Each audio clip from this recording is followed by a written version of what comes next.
Hi, God bless y'all. This is the second episode on Jesus and the Centurion.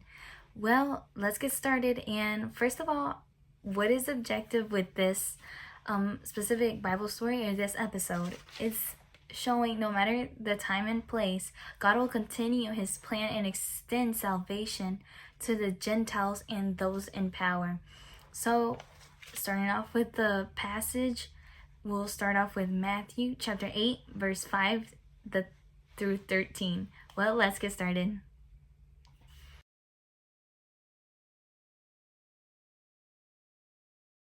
Okay, so Matthew chapter 8, verse 5 to 13, and this is what it says. This is Jesus and the healing of the centurion's servant. It says, and when Jesus was entering into Capernaum, there came him a centurion beseeching him, and saying, Lord, my servant lieth at home sick of palsy, grievously tormented. And Jesus said unto him, I will come and heal him. And the centurion answered and said, Lord, I am not worthy that thou shouldest come under my roof, but speak the word only, and my servant shall be healed. For I am a man under authority, having soldiers under me. And I say to this man, go, and he goes. And to another, come, and he will come. And to my servant, do this and do that. When Jesus heard it, he was marveled, and said to them that followed, verily I say unto you, I have not found so great faith, no, not in Israel. And I say unto you, that many shall come from the east and west, shall sit down with Abraham and Isaac and Jacob in the kingdom of heaven. But the children of the kingdom shall be cast out into the outer darkness. There shall be the weeping and gnashing of teeth. And Jesus said unto the centurion, go thy way, and thou hast believed, so be it done unto thee. And his servant was healed in the same hour. So, having this passage being read, we are found with Jesus after he had healed a leper, and now he is found in Capernaum, where there is this centurion, this Roman soldier, Roman officer, that comes to him and is like, please, I need you to send word or to come and heal my servant. But here are the words of Jesus. He's like, okay, I will go and I'll go heal him. But the centurion was like, no, you don't have to worry. You don't have to come into my house and pray for him. You just only have to speak the word. And then we find that Jesus is like amazed. He's like, wow, there's no one like him in Israel with such a faith. So then after that, he says to those in the crowd, he's like, look, many will come from north, south, east, and west, and they will all sit down with Abraham, Isaac, and Jacob, the patriarchs of Israel. But the smaller of the kingdom will be casted out. The smaller of the kingdom, who is that? That would mean the Israelites, the Jews, those who didn't believe in Jesus Christ, will be casted out, and there will be no hope for them for not believing in such a way. And Jesus said to the centurion that because he believed, the miracle will be done. And so that's when the healing occurred that same moment. So with all of this, having the scenario in our head, and with understanding of what a centurion was back in the day with the first episode, we can see the way the centurion really easily had the opportunity to have Jesus in his house. But he decided no. With the word, it was fine. That's how much faith he had. And also, he could have, humanly, he had all the authority to literally pull Jesus into his house and tell him, you will do this exactly how I want you to do it.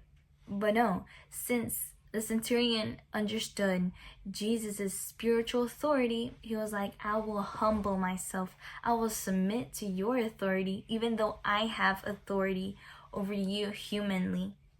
So, putting this all together, don't you think it's difficult to do something that you could do, something that you can do, but will not be permitted just because it's not God's will?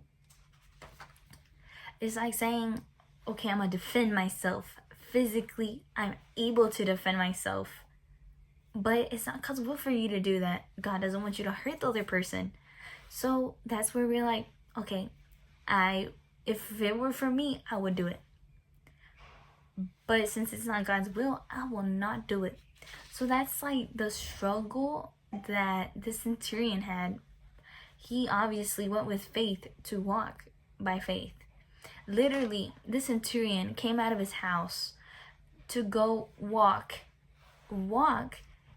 and find with himself with Jesus. So this is the amount of faith that this guy had. He must have been walking like, yes, I know he will pray. He will send word over my servant. So he's over here walking toward Jesus, because it doesn't say that Jesus walked up to him. It was a centurion that walked up to him. So that's why Jesus saw how profound his faith was. That's why Jesus was like amazed to see that he was a Gentile, to see that he literally has all the authority. He could do whatever he wanted. And that there was other gods, idols that could be for his service to heal his servant, but no. The centurion decided to believe in Jesus Christ. So, before this story, Jesus healed a leper with a touch, with prayer, Since Jesus saw this contrast, he was amazed by the centurion's faith. That's why I like, this is me putting my like myself in Jesus' shoes in this scenario. He's like, okay, I recently just healed a leper. I put hands over him. He was healed. Now I'm seeing this centurion, all the power, all of the social status, all the money, all anyone could ever desire. And him having all these other options, he decides to come to me. And not only that, he decides to walk to go find me. And yet, whenever I offer him to go to his house, he's like, no, it's fine. Only with the word. So that's why Jesus was so amazed. So putting this all in this scenario, are we gonna have that same faith like the centurion? Are we gonna amaze God with our faith, with our actions? Our actions also demonstrate our faith. The centurion could have easily sent another servant and said, here, go talk to him and tell me what he just said. Tell me what he said. Or force him to come. I'm gonna be waiting here. No. He himself went to Jesus and said this, and this. So that's why our faith has to come along with actions. Without those actions, are we actually having faith? As much as I can say, okay, I'm gonna have a job. God, I want a job. But if we don't go search out, if we're not applying for jobs, if we're not having interviews, how are we gonna have that job? How are we gonna do all of this? No. God wants us to have that extra step of faith and say, action it, make it happen, make it move forward. So that's why these are the things that we can learn from the centurion. He was actually really humble, because it says in verse 8, I am not worthy for you to come under my house. Look, someone with a high social status would have said, would have boasted about his like riches and said, yes, this is my house, this is where I live, you want something to drink, how do you want me to serve you? Like boasting, like, look how pretty my house is. But no, he's like, I don't even need you in my house. Like, I just want you, since you have all the power and authority to bring healing over my servant, that is all I really want. So the way that Jesus Christ sees this man's like intentions, the humbleness, Jesus was like, okay, I will do it. So that's where I can wrap all of this up and say, what are we learning from the centurion? Are we gonna act in that same way of faith? Are we actually gonna move about and say, despite me feeling that I have all the resources, all the money, all of what I need physically, in some moment where I feel like I won't, who am I gonna go to? Are we gonna go to some other person, which we find, yes, that person has all of the power, all the spirituality, it seems like all the gods listen to him. Are we gonna go to that person, or are we gonna say, okay, by faith, I'm gonna believe in Jesus, even if that means that I have to pray, fast, or prophetically like take a step forward? Are we gonna do that? What are the two options are we gonna take? Are we gonna be like the centurion that said, okay, yes, I'll go, despite not having Jesus physically? Because many nowadays are like, I want the prophet, I want the prophet. But are we gonna search for the main one who actually is behind the prophet?